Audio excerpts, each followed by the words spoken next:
What's going on, everybody? This is Birchpreneur, and in this video I'm going to talk about a recap of what 2020 taught me as a person and as an investor. Recently I came down with a fever and other symptoms that led me to believe I had COVID, but I have yet to get tested because I haven't been able to get out of bed and really walk around and let alone drive. So once I get tested, I'll know that if I have COVID or not. So for many people, 2020 was a really wild year. Out of all the negativity, there was some positive things.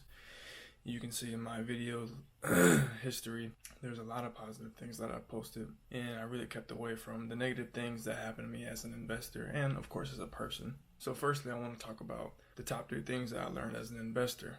Now, before I get into the very first thing I learned as an investor, I want to talk about my video series I had about my road to $5,000 on Webull and why I actually stopped making Webull videos, let alone stock videos. So on the very last video, when I actually hit the goal, not too long after that, I actually lost the money all over again.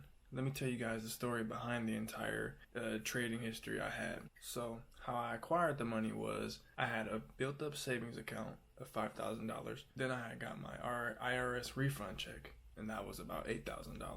Now this is like in the month of March, so this is when COVID first hit. My birthday had just passed. All this different stuff was going on. COVID was fresh. All the stocks had tanked, everything tanked, the economy had kind of crashed a little bit. Everybody was in a big panic. So I didn't even touch my money or nothing like that. So at that time, I had about $13,000 at my disposal.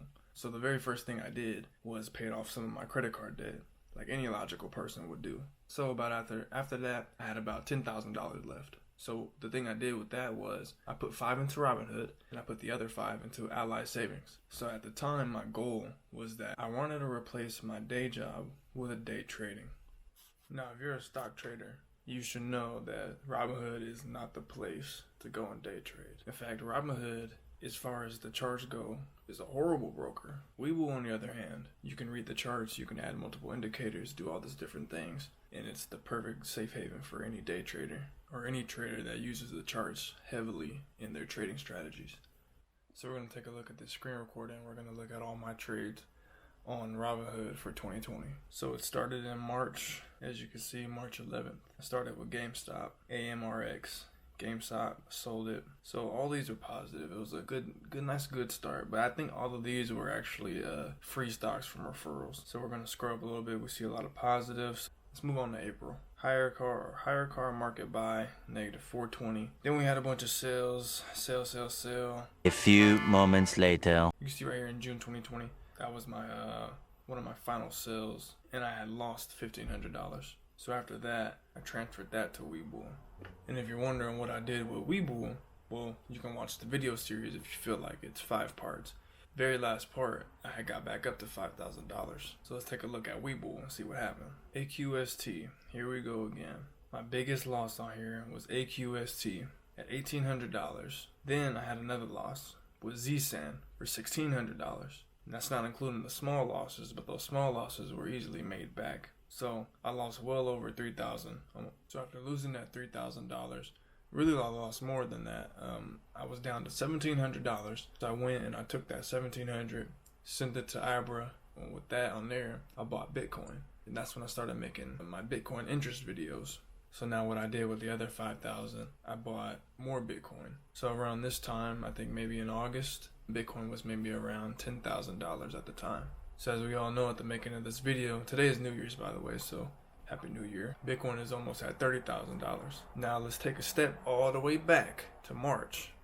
So again, just a few days after COVID hit, the lowest I've seen Bitcoin fall was 3,500, and this was on Binance. Binance is a Chinese trading app for cryptocurrency. One thing I felt like I should have done was actually go all into Bitcoin.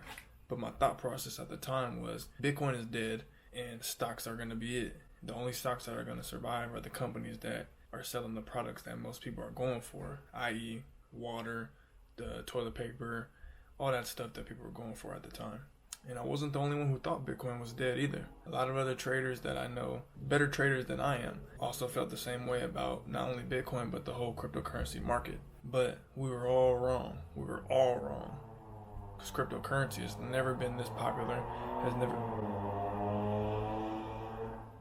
been this strong. So had I invested that $10,000, let's just say Bitcoin was at $4,000 at the time, So that would have gotten me about 2.5 Bitcoins, which right now would probably be what, $75,000? Yeah.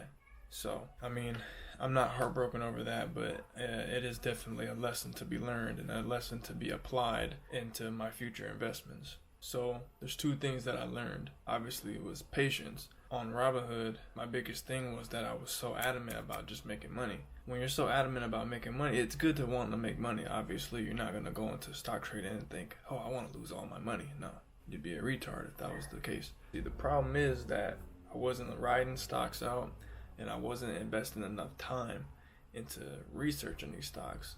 So patience was the main thing that I lacked, which led to my downfall. How I earned everything on Webull was through patience, and I had a goal. I had a goal in mind, and I just stuck to my plan, and I just kept my eyes on the prize, which was $5,000. Very low goal. So once I achieved the goal, I felt like I could achieve much more. But the problem came into play was I abandoned my strategy. I abandoned all the practices that I had took into every trade I made. I abandoned all of that, and I made 2 bad trades, and that just destroyed my account. It destroyed my confidence and my trading abilities. It just destroyed me. Ultimately, it was all my fault, obviously, but I just played the blame game and blamed things outside of myself, when in reality it was all me. Now, as far as Bitcoin goes, having that uncertainty. The second thing that I learned was letting go of uncertainty. Being knowledgeable about a subject is going to eliminate uncertainty. And if you're uncertain about something, you should probably educate yourself on whatever it is you're uncertain about, or seek whatever information or knowledge you need to make yourself certain about whatever it is you need to be certain about. I was uncertain that Bitcoin would bounce back. And now look, I missed out a lot. Right now I'm only at about $15,000. Instead, I could have had 2.5 Bitcoin, if not more, at $75,000+. And the third thing was to never abandon your plan. Why I lost on Webull was that I abandoned my plan. Now why I'm succeeding with Bitcoin is because I'm not abandoning my plan. There was many a times where I wanted to sell all my Bitcoin and go into something else. That would have been really dumb of me. That was back when Bitcoin was about $20,000 and I only had $10,000 in it. So now I'm at almost $16,000 in Bitcoin. And I've never had this much growth and gain on an investment. So even though I lost a lot to me on Webull, Bitcoin came back and saved the day. However, had I been certain in Bitcoin and I just created a plan with Bitcoin or any other cryptocurrency that is doing well behind Bitcoin, I would have had much more than what I have now. And now, before making this video, I was just really disappointed in myself over my investment of 2020 because I just feel like I didn't make the right decisions. Even though I'm still up, it's such a small victory compared to the victory that I could have had I just been more confident in my trading and more confident into my thoughts and more confident in my knowledge. All in all, my own uncertainty and lack of patience and always abandoning the plans that I have led me to my undoing.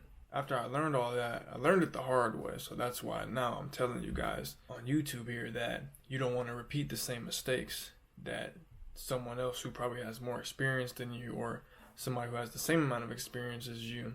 Never go into something uncertain. Never pull out of something if you're impatient. Never go into something if you're impatient. And most of all, if you create a plan for yourself, always have a contingency plan, always have a backup plan, and never abandon it. Never ever abandon it. Now time for the top 3 things that I learned personally, aside from being a trader. The first thing that I learned is to stop making excuses for myself. All through 2020, I just made a bunch of excuses for myself, played the blame game, didn't take a lot of responsibility for my own actions. And the reason I'm not at where I want to be at right now is because, one, I just always point the finger at someone else when something doesn't get done, or when something has to get done and I feel like I can't get it done. I always point the finger at somebody else instead of just rising above whatever small amount of adversity there is and getting whatever task it is that needs to get done or whatever else needs to get done. It's really easy to think that you're somebody who's trying to accomplish something and you think that you have all these obstacles in your way, when in reality you don't have anything in your way and the only one stopping you is yourself. What makes me actually a little bit angry about this is that this is something that I already know and I have to keep relearning in my life. You see, being sick these last couple of days, I didn't even want to be looking at my phone screen would make me sick or feel even worse than what I was feeling.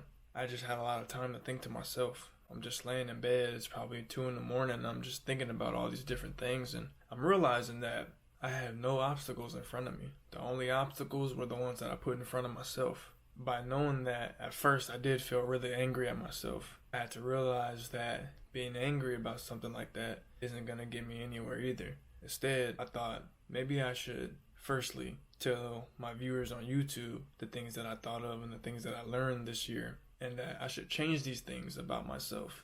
And after realizing this, I realized that, my entire life, my entire 22 going on 23 years of life, that, I've always made excuses for myself and always had the luxury of blaming other people for some of my problems. And that just isn't right. It's not right to blame somebody else for your own problems, and it's very irresponsible to blame other people for things that you have the power to change. The second thing I learned is that I waste a lot of time, and I'm a very distracted person, and I want to change that about myself. One of the things that I would do that goes hand in hand with me playing the blame game is that I always feel like I don't have enough time in the day to get all the things done.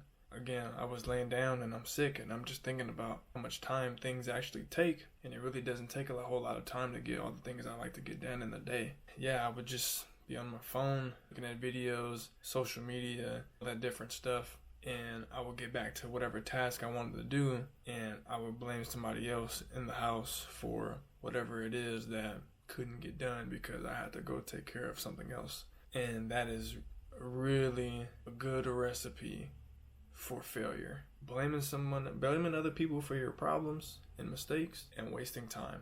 Now, the third thing that goes hand in hand with the second thing, which is wasting time, is that I need to be a better time manager. For the longest time, I've been somebody who was really, really bad at being punctual. And now I really wanted to change this about myself. Now, I'm not saying this as these are going to be my New Year's resolutions, but again, being sick, I've had the time to really think and analyze myself as a person and analyze the year, look at all my failures and successes. And I see that my failures do outshine my successes. I'm not saying that to be a pessimistic person, but it's some very small changes in my life that could have led me to have a much more successful year and can lead me to potentially live a more successful life. Now, the good thing is that I'm only 22 years old and I'm having this realization and I'm able to gather this wisdom. And the best part is I'm able to give this wisdom to other people. Whatever it is I have to do to be a more punctual person and a more responsible person, I will do it no matter how hard it is. Because one thing is for sure is that I don't want to be at the end of my life, look back and realize that it took only a couple small changes that I needed to make in order for me to have a much better life up until that point. Because nobody wants to lay on their deathbed and realize that all they have to do is just make at least one small change, and they would have had a much more prosperous life. Yeah, so that's it for this video, guys. My head is spinning right now because I've been talking a lot to this camera. But, guys, stay tuned. Happy New Year. More videos on the way, more informative videos on the way. And be sure you guys hit the subscribe button. Brenchpreneur out of here.